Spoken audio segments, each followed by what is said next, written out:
Family, you've been fighting your spouse this whole time, and a real enemy, man, he's been sitting back watching you guys destroy each other. Listen, man, we see you. My wife and I, 𝗬cie, truly see you, man. We know you're exhausted. We know you're frustrated. We know that every conversation turns into a war. Like, I know you love this person. You chose this person, but somewhere along the line, man, like, you guys became enemies instead of partners. And that shame you're carrying, that feeling like you're failing in your marriage, man, let it go right now. You're not failing, man. You just been aiming at the wrong target. Listen, family, this is your Make Your Marriage Better challenge. And my wife, 𝗬cie, and I, man, we had to battle back from my destructive and selfish acts of sexual betrayal.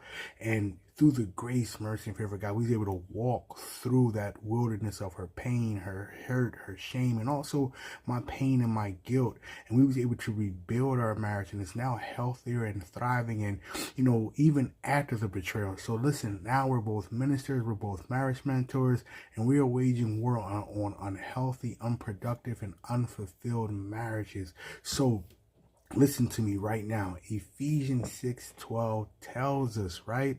We don't wrestle against flesh and blood. We wrestle against principalities and powers and spiritual forces of darkness. Family, your marriage, right? Your marriage is a covenant that's ordained by God, and the real enemy targets it specifically because when your marriage is healthy and thriving, that's a direct threat to his kingdom of darkness. All right. So the moment you guys stop treating your spouse as the enemy, listen, the moment you recognize who the real enemy is, you can take back everything the enemy has tried to steal from your covenant. All right.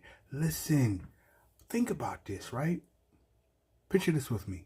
You and your spouse sitting across from each other, not as opponents, not as enemies, but as teammates locked in battle against the same enemy. Like your eyes meet, not in anger or resentment, but, you know, you guys are meeting in understanding. Both of you saying without words that, yo, I got you. You're okay. Family, that's not a fantasy, right?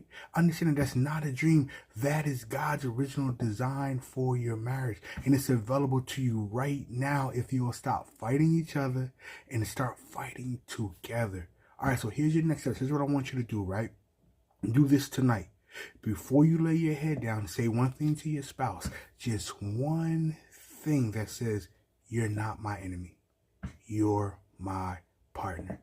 Even if things are tough right now, even if the wounds are fresh, even if you feel uncomfortable, try, I'm glad you're on my side. All right?